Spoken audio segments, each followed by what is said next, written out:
Hello students, welcome to my YouTube channel pharma ma'am. हम देख रहे हैं advance organic chemistry of master of pharmacy semester first. इसमें हमारा फर्स्ट यूनिट चल रहा है। आज हम पढ़ेंगे कार्बेनाइन के बारे में और यहाँ पे देखेंगे method of formation, stability, synthetic application and reaction mechanism. तो आइए लेक्चर को स्टार्ट करते हैं।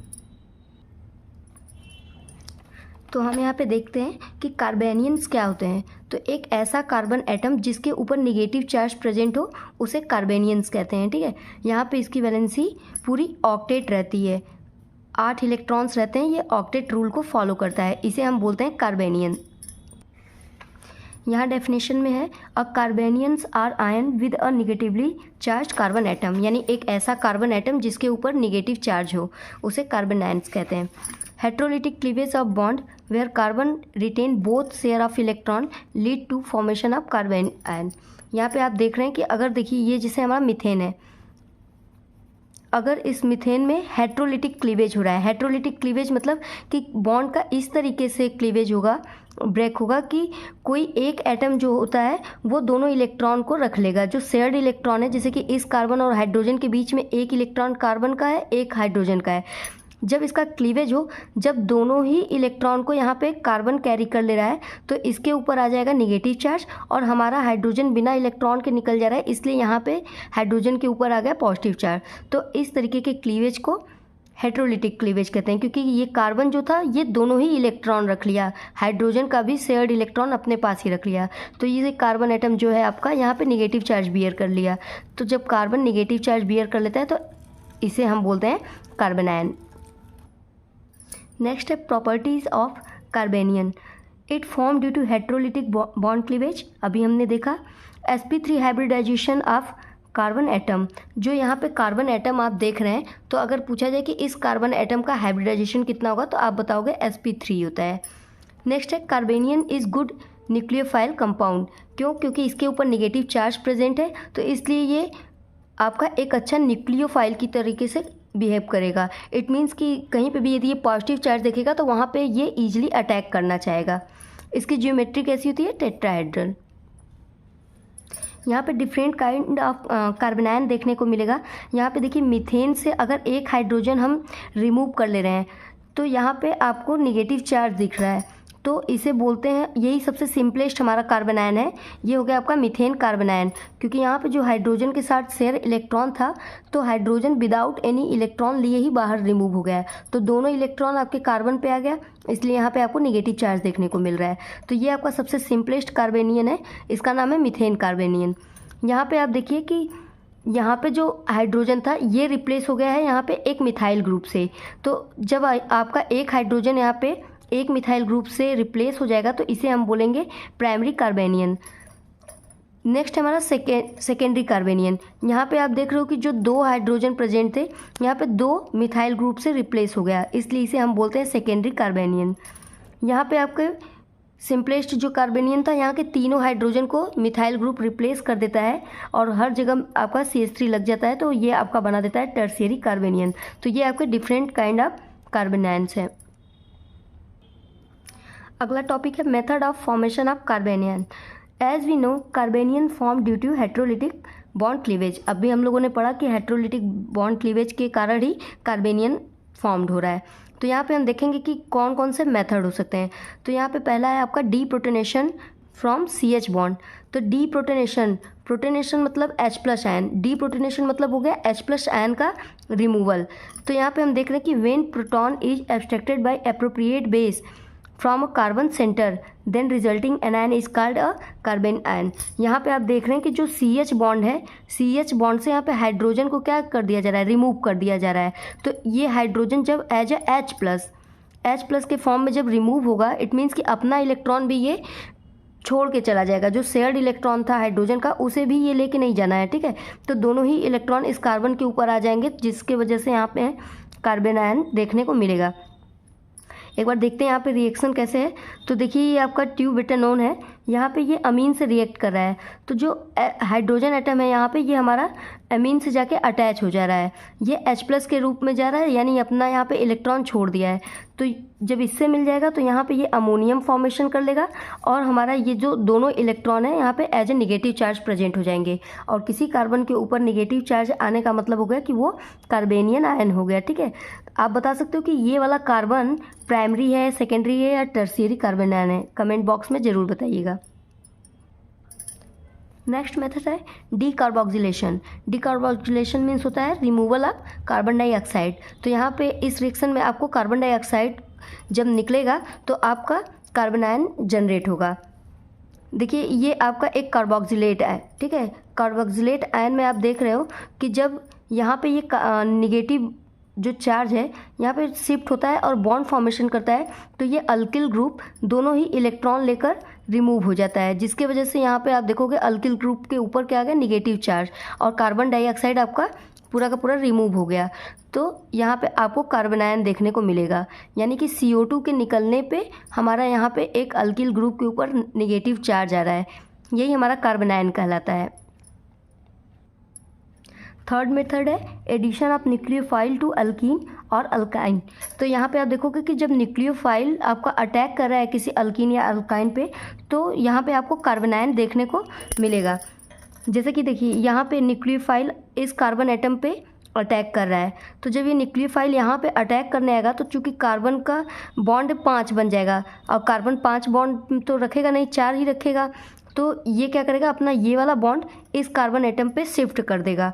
तो ये वाली बॉन्ड यहाँ पे शिफ्ट होगी, तो देखिए यहाँ पे आ जाएगा नेगेटिव चार्ज, और चूँकि यहाँ पे पॉजिटिव चार्ज आता लेकिन न्यूक्लियोफाइल आके अटैक कर लिया है, ठीक है, तो आपका यहाँ पे बॉन्ड मैनेज हो जाएगा पॉजिटिव चार्ज, और यहाँ पे आपके कार्बन के ऊपर नेगेटिव चार्ज देखने को मिलेगा, जिसके वजह से यहाँ पे आप देख रहे हैं कि कार्बन आयन का जनरेशन होता है। तो आप कह सकते हैं कि due to the attack of nucleophile आपको यहाँ पे कार्बन आयन जनरेट होने को मिलता है। नेक्स्ट है हमारा स्टेबिलिटी ऑफ कार्बन आयन। अब आपसे अगर पूछा जाए कि बताइए इस A मॉलिक्यूल और B मॉलिक्यूल्स में कौन सा कार्बन आयन ज़्यादा स्टेबल है, क्योंकि दोनों ही कार्बन आयन है, क्योंकि यहाँ पे भी कार्बन के ऊपर निगेटिव चार्ज है, यहाँ पे भी कार्बन के ऊपर निगेटिव चार्ज है, बट यहाँ पे जो साइड में अटैच हैं, यहाँ तीनों जगह हाइड्रोजन एटम अटैच है, लेकिन यहाँ पे 2 जगह हाइड्रोजन और 1 जगह मिथाइल ग्रुप आपका अटैच है। तो अगर मैं पूछूँ कि किसकी स्टेबिलिटी ज़्यादा अच्छी है, कौन सा मोस्ट स्टेबल है, तो आपको ये बताने के लिए कुछ रूल्स पढ़ने पड़ेंगे, जिसकी वजह से आप इन दोनों को बता पाएंगे, इन दोनों में कि कौन सा ज़्यादा स्टेबल है, कौन सा कम स्टेबल है। तो यहाँ पे हम देखेंगे कि वो कौन कौन से रूल्स हैं जिसकी वजह से हम इन चीज़ों को क्लासीफाई कर सकेंगे। तो स्टेबिलिटी जो होती है हमारी, वो 2 चीज़ों पे डिपेंड करती हैं। पहला इंडक्टिव इफेक्ट और दूसरा है आपका रेजोनेंस इफेक्ट। तो अगर आपने प्रीवियस लेक्चर देखा होगा तो वहाँ पे मैंने आपको बताया था इंडक्टिव इफेक्ट और रेजोनेंस इफेक्ट के बारे में। अगर आप वहाँ पे समझ गए होंगे तो आप अपने आप ही स्टेबिलिटी का पता लगा लेंगे। अगर आपने प्रीवियस लेक्चर नहीं देखा है तो आप यहाँ से ध्यान से देखना, यहाँ पे भी आप समझ लोगे। तो इंडक्टिव इफेक्ट क्या होता है? इंडक्टिव इफेक्ट जो होता है वो 2 तरीके का होता है, एक होता है प्लस आई इफेक्ट, एक होता है माइनस आई इफेक्ट। तो अभी मैंने बताया कि आई इफेक्ट जो होते हैं वो 2 टाइप्स के होते हैं, प्लस आई इफेक्ट और minus I effect. Plus I effect हमारा कौन सा करता है, तो इलेक्ट्रॉन डोनेटिंग ग्रुप, जितने भी इलेक्ट्रॉन डोनेटिंग ग्रुप होते हैं वो आपका प्लस आई इफेक्ट शो करेंगे, और इलेक्ट्रॉन विड्रॉइंग ग्रुप जो होते हैं वो आपका माइनस इफेक्ट शो करेंगे, ठीक है। इलेक्ट्रॉन डोनेटिंग ग्रुप का काम क्या होगा कि जिस पे इलेक्ट्रॉन डोनेटिंग ग्रुप लगा रहेगा वो उस एटम के ऊपर इलेक्ट्रॉन डेंसिटी को बढ़ा देगा, और इलेक्ट्रॉन विड्रॉइंग मतलब ये खुद इलेक्ट्रॉन को अपनी तरफ खींचेगा। तो ये क्या करेगा, जहाँ पे भी इलेक्ट्रॉन विड्रॉइंग ग्रुप लगा रहेगा वो उस एटम के इलेक्ट्रॉन डेंसिटी को कम कर देगा। अब हम कार्बन आयन के केस में देखते हैं कि जैसे ये हमारा कार्बन आयन है एक, ठीक है, इस पर निगेटिव चार्ज है। अब यहाँ पे अगर हम H और H लगाए हुए हैं, और एक हमने अभी लिखा था मिथाइल ग्रुप लगा हुआ, ठीक है। अब देखिए हम देख रहे हैं कि ये जो कार्बन है हमारा, ये ऑलरेडी 8 इलेक्ट्रॉन रखा हुआ है, ठीक है। अब यानी कि इसके पास इनफ इस टाइम इलेक्ट्रॉन है, लेकिन जब कोई इलेक्ट्रॉन डोनेटिंग ग्रुप लग जाएगा, यानी कि इलेक्ट्रॉन डोनेटिंग, मिथाइल ग्रुप कैसा होता है, इलेक्ट्रॉन डोनेटिंग ग्रुप होता है। तो जब इलेक्ट्रॉन डोनेटिंग ग्रुप लगेगा तो ये इलेक्ट्रॉन की डेंसिटी को क्या कर देगा, डेंसिटी को और बढ़ा देगा। हम यहाँ पे देख रहे हैं कि ऑलरेडी इसके पास 8 इलेक्ट्रॉन है, अब ये और भी इलेक्ट्रॉन डेंसिटी को बढ़ाएगा। तो देखिए किसी भी चीज़ का ज़्यादा भी हो जाना क्या होता है, हानिकारक होता है। तो अब इस कार्बन के ऊपर बहुत ज़्यादा इलेक्ट्रॉन होने लगेगा, जिसके वजह से ये अनस्टेबल हो जाएगा। यानी देखिए अगर किसी के पास बहुत पैसा आने लगे बहुत ज़्यादा, तो वो क्या होगा, गलत काम में भी लग सकता है। ठीक है, तो उसी तरीके से आप यहाँ समझ सकते हैं कि अगर कार्बन के पास ऑलरेडी इनफ इलेक्ट्रॉन था, लेकिन अब ये इलेक्ट्रॉन डोनेटिंग ग्रुप इस पर अटैच हो गया, जिसके वजह से ये कार्बन की स्टेबिलिटी ना और ख़राब होने लगेगा। ठीक, इसके पास बहुत ज़्यादा इलेक्ट्रॉन होने लगेगा, डेंसिटी बढ़ जाएगी, जिसके वजह से इस कार्बन की स्टेबिलिटी और ख़राब हो जाएगा। तो यहाँ पे हम बोल सकते हैं कि हमारा यही ठीक है कि हमारे पास जितना इलेक्ट्रॉन होना चाहिए इनफ इलेक्ट्रॉन है, एटलीस्ट। और इलेक्ट्रॉन डेंसिटी तो नहीं बढ़ा रहे हैं ये सारे एटम्स। तो हम यहाँ पे बोल सकते हैं कि अगर इलेक्ट्रॉन डोनेटिंग ग्रुप लगा हुआ है किसी कार्बन आयन पे, तो वो स्टेबिलिटी को डिक्रीज कर दे रहा है। इसकी स्टेबिलिटी कम है और इसकी स्टेबिलिटी यहाँ पे क्या हो जाएगा, ज़्यादा हो जाएगा। तो सिंपली यहाँ पे भी मैंने यही एक्सप्लेन किया है। देखिए बोल रहे हैं electron donating group show plus I effect and enhance the electron density. तो जहाँ पे भी आप इलेक्ट्रॉन डोनेटिंग ग्रुप देखेंगे वो क्या करेगा कि इलेक्ट्रॉन डेंसिटी को बढ़ा देगा। और यहाँ पे कह रहे हैं hence stability of carbanion is decreases when plus I effect showing group are present. यानी अगर प्लस आई इफेक्ट शो करने वाला ग्रुप यदि किसी कार्बन आयन से अटैच है, तो वो क्या करेगा, उसकी स्टेबिलिटी को और डिक्रीज कर देगा। यहाँ पे मैंने आपको एक ऑर्डर में दिखाया है। देखिए ये हमारा कार्बन आयन है जिसपे 3 हाइड्रोजन एटम लगे हैं। चूँकि यहाँ पे कोई और इसे इलेक्ट्रॉन देने वाला नहीं है, कम से कम इसकी स्टेबिलिटी को कोई ख़राब नहीं कर रहा है, तो ये सबसे अच्छा यहाँ पे आपका माना जाएगा कार्बन आयन, ये मोर स्टेबल माना जाएगा। यहाँ पे क्या हो रहा है कि इसका ऑलरेडी ऑक्टेट रूल जो है वो कंप्लीट करा हुआ है, पूरे के पूरे इलेक्ट्रॉन्स यहाँ पे हैं, लेकिन फिर भी यहाँ पे एक इलेक्ट्रॉन डोनेटिंग ग्रुप लग गया है, जिसके वजह से यहाँ पे इलेक्ट्रॉन डेंसिटी इस कार्बन के ऊपर ज़्यादा बढ़ रहा है, तो इसकी स्टेबिलिटी थोड़ी गड़बड़ होने लगेगी। यहाँ पे हम देख रहे हैं कि अब इधर दो साइड से आपका इलेक्ट्रॉन डोनेटिंग ग्रुप लगे हुए हैं, तो इस कार्बन का अब क्या होगा, स्टेबिलिटी इससे भी ज़्यादा ख़राब हो जाएगा। ठीक है, और नेक्स्ट में तो तीनों जगह देखिए हाइड्रोजन को रिप्लेस करके तीनों जगह मिथाइल ग्रुप लगा हुआ है, यानी कि तीनों ही जो ग्रुप अटैच है ये कैसे हैं, प्लस आई इफेक्ट शो करने वाले हैं। तो ये इस कार्बन आयन की स्टेबिलिटी को बहुत ही ज़्यादा ख़राब कर देंगे, यानी कि ये वाला जो कार्बन आयन होगा ये सबसे ज़्यादा लेस स्टेबल होगा। ठीक है, यहाँ पे आप माइनस आई इफेक्ट में देख सकते हैं कि कह रहा है electron withdrawing group show minus I effect. तो जितने भी इलेक्ट्रॉन विड्रॉइंग ग्रुप होते हैं वो माइनस आई इफेक्ट शो करते हैं and reduce the electron density. और चूँकि ये विड्रॉइंग होते हैं, इलेक्ट्रॉन को अपनी तरफ खींचते हैं, इसलिए उस एटम पे इलेक्ट्रॉन की डेंसिटी को और कम करेंगे। तो यहाँ पे हम देखते हैं ये कह रहा है कि stability of carbanion is increases when minus I effect group are present. तो किसी भी कार्बन आयन का स्टेबिलिटी बढ़ेगा जब उस पर कोई इलेक्ट्रॉन विड्रॉइंग ग्रुप लगा रहेगा। जैसे यहाँ पे हम समझते हैं कि देखिए ये एक कार्बन आयन है जिसपे कि एक मिथाइल ग्रुप अटैच है और 2 हाइड्रोजन एटम अटैच है। एक यहाँ पे कार्बन आयन है जिसपे कि तीनों तरफ आपका हाइड्रोजन है, और इस कार्बन आयन पे आप देख रहे हैं 2 हाइड्रोजन और 1 क्लोरीन है। तो हम यहाँ पे सबका नेचर जानते हैं कि जो CH3 है ये कैसा है, प्लस आई इफेक्ट शो करता है। अभी हमने देखा ये प्लस आई इफेक्ट शो करता है। यहाँ पे आप देख रहे हो कि तीनों हाइड्रोजन एटम है, न्यूट्रल है, क्योंकि आपका यहाँ पे ऑक्टेट रूल कंप्लीट है। हाइड्रोजन नहीं आपका प्लस आई इफेक्ट शो कर रहा है ना माइनस आई इफेक्ट शो कर रहा है। लेकिन इस केस में आप देख रहे हैं कि यहाँ पे क्लोरीन है, तो क्लोरीन हमारा जो होता है वो इलेक्ट्रॉन विड्रॉइंग ग्रुप होता है, इलेक्ट्रॉन विड्रॉइंग ग्रुप होता है। तो आप यहाँ देखोगे कि ये तो यहाँ पे इलेक्ट्रॉन डेंसिटी को बढ़ा दे रहा है, तो ये बहुत ही ज़्यादा लेस स्टेबल हो जाएगा।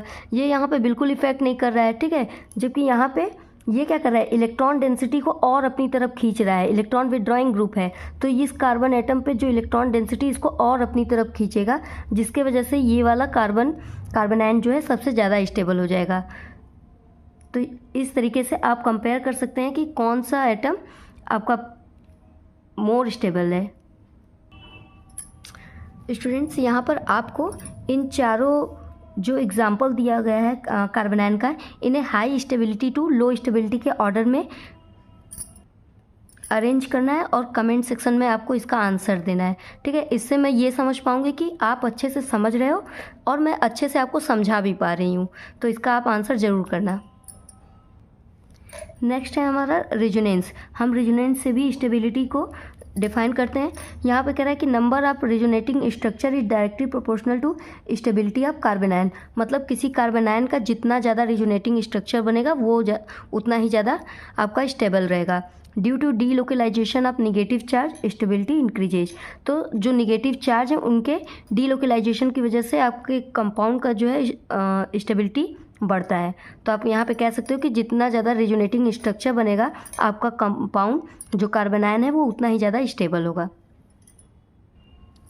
नेक्स्ट टॉपिक है हमारा सिंथेटिक एप्लीकेशन।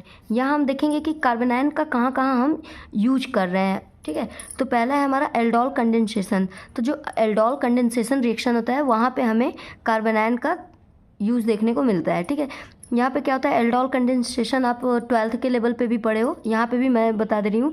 कह रहा है व्हेन एल्डिहाइड और ketone having alpha hydrogen react with a dilute base gives beta hydroxy aldehyde.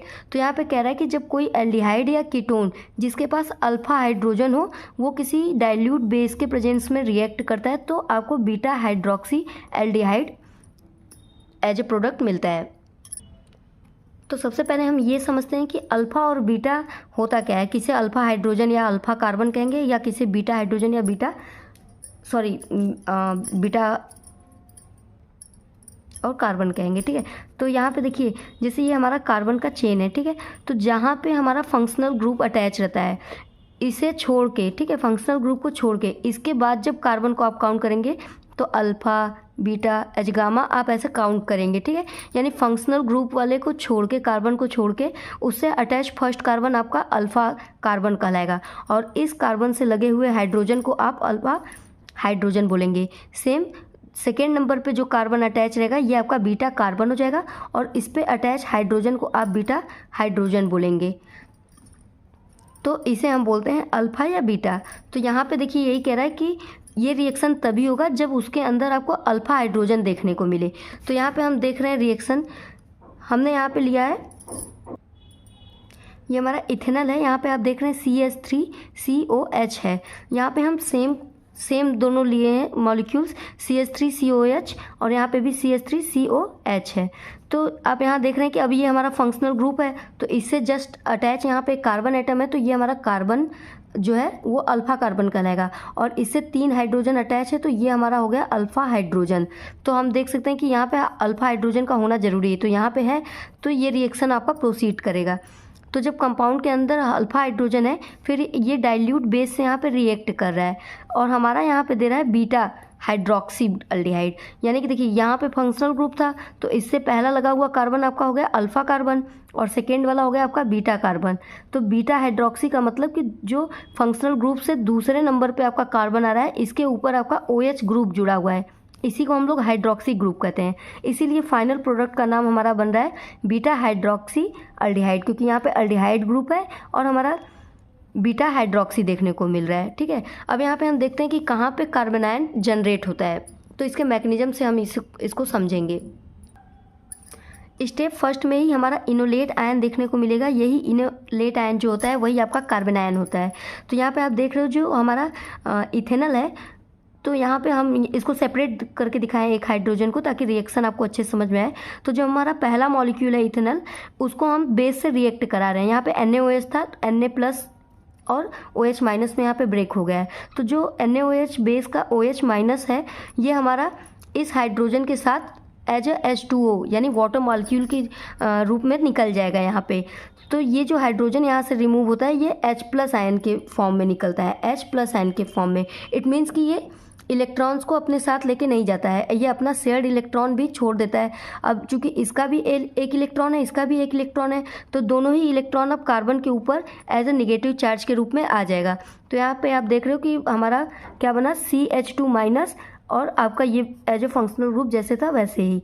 तो यही देखिए कार्बन के ऊपर नेगेटिव चार्ज का आ जाना ही आपका कहलाता है कार्बन आयन। तो इसी को हम इनोलेट आयन भी कहते हैं। यहाँ पे आपने कार्बन आयन जनरेट कर लिया, अब ये कार्बन आयन हमारे सेम दूसरे मॉलिक्यूल से जाके रिएक्ट करेगा। तो यहाँ पे हम दूसरा अपना मॉलिक्यूल लिए इथेनॉल का, तो यहाँ पे बॉन्ड शिफ्टिंग हमें देखने को मिल रहा है। ठीक है, ये जो डबल बॉन्ड है ये अपना बॉन्ड शिफ्ट कर रहा है ऑक्सीजन के ऊपर, जिसके वजह से यहाँ पे निगेटिव चार्ज आ जाएगा और इस कार्बन के ऊपर आ गया पॉजिटिव चार्ज। अब हमारा जो इनोलेट आयन बना हुआ है उसका नेगेटिव चार्ज इस कार्बन के पॉजिटिव चार्ज से जाके बॉन्ड फॉर्मेशन करेगा।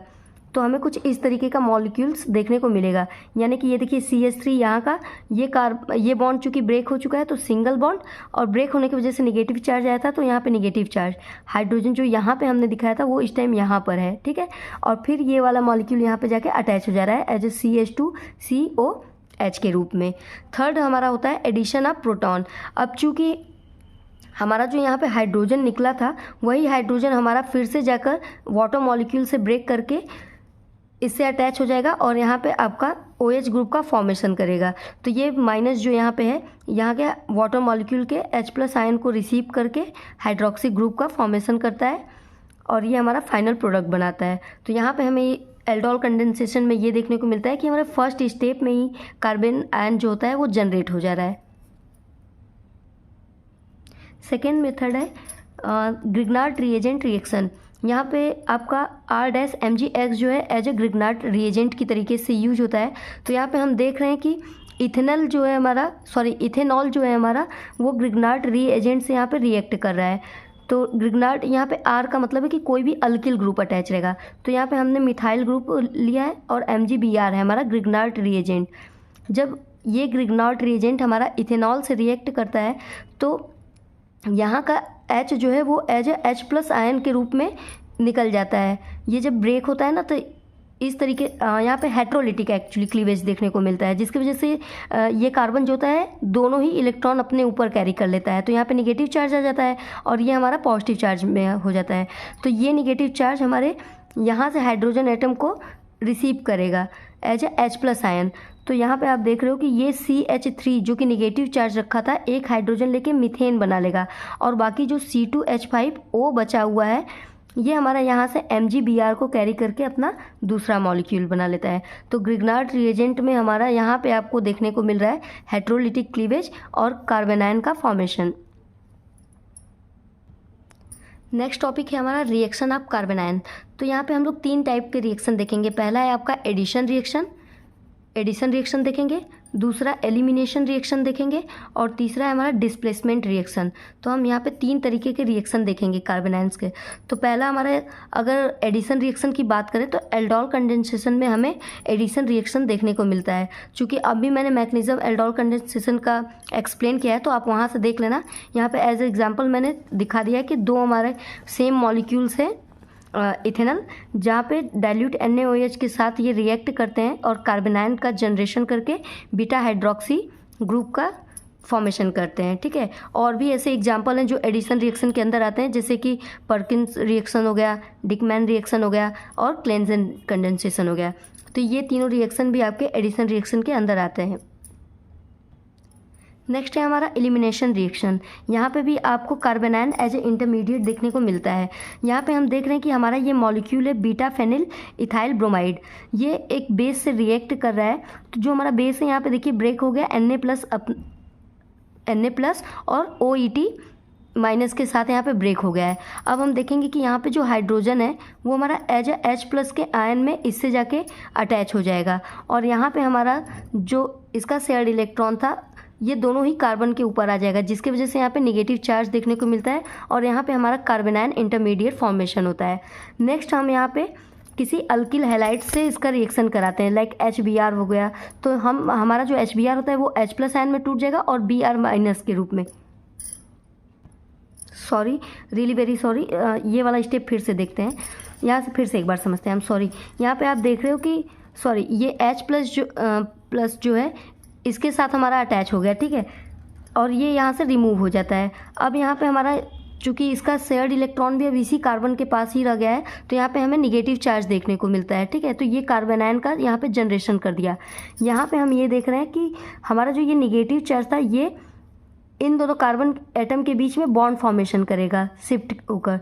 तो ये निगेटिव चार्ज जब यहाँ पे शिफ्ट होता है तो यहाँ पे हमारा डबल बॉन्ड देखने को मिलेगा, बट हमारा कार्बन जो है वो 5 बॉन्ड तो बियर करेगा नहीं, इसलिए यहाँ से ब्रोमीन जो होता है अपना एज ए निगेटिव चार्ज निकल जा रहा है, ये रिमूव हो रहा है। सॉरी स्टूडेंट्स, मैंने यहाँ पे सोचा कि ये एडिशन है बट ये रिमूवल है। तो यहाँ पे आपका Br रिमूव हो जा रहा है, दोनों ही इलेक्ट्रॉन लेकर रिमूव हो जा रहा है। तो यहाँ पे आपको डबल बॉन्ड यानी कि अल्कीन फॉर्मेशन देखने को मिलता है। तो जो ये हमारा फाइनल प्रोडक्ट बन के आया है ये आपका स्टाइरीन है। थर्ड है हमारा डिस्प्लेसमेंट रिएक्शन। इस रिएक्शन में क्या होता है कि एक एटम से दूसरा एटम यहाँ पे रिप्लेस हो जा रहा है। जैसे आप यहाँ पे रिएक्टेंट को देखिए और फाइनल प्रोडक्ट को देखिए, तो यहाँ पे आप देख रहे हैं कि ये हमारा CH2 रहता है। हमने यहाँ पे अलग से हाइड्रोजन को दिखाया है, ये आपका CH2 होता है। तो यहाँ पे जो एक हाइड्रोजन एटम है वो आप यहाँ पे देख रहे हैं कि किसी अल्किल ग्रुप से रिप्लेस हो गया है। तो ये यहाँ पे प्रोसेस है, बेस से रिएक्ट कराते हैं हम, जिसमें कि OC2H5 जो होता है यहाँ से H+ को अपने साथ रख लेता है और इथाइल अल्कोहल के रूप में बाहर निकल गया। चूँकि ये H+ के आयन में निकल गया तो यहाँ पे दोनों इलेक्ट्रॉन इस कार्बन के ऊपर आ गया, तो ये कार्बन एटम जो है अपने ऊपर निगेटिव चार्ज बियर करेगा और कार्बन आयन का फॉर्मेशन करेगा यहाँ पे। नेक्स्ट यहाँ पे हम इसको किसी अल्किल हैलाइड से रिएक्ट कराते हैं। तो यहाँ पे आप देख रहे हैं जो ये अल्किल हैलाइड है हमारा, ये यहाँ पे ब्रेक करेगा और अल्किल हैलाइड हमारा इस कार्बन पे अटैक करेगा और Na+ जो है यहाँ से रिमूव होकर NaBr के साथ निकल जाएगा बाहर और R ग्रुप लाइक CH3 या C2H5 यहाँ पे जाके अटैच हो जाएगा और ये हमारा फाइनल प्रोडक्ट बनाता है। होप स्टूडेंट्स कि आप समझ गए हैं। थोड़ा सा मैं यहाँ पे और उसके ऊपर वाले में कंफ्यूज हो गई थी, बट अभी मैंने क्लियर कर दिया है। तो अब इसका आप स्क्रीनशॉट ले लीजिए। Page number first,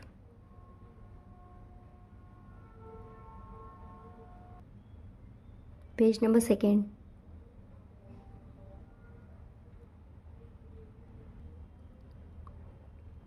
page number third,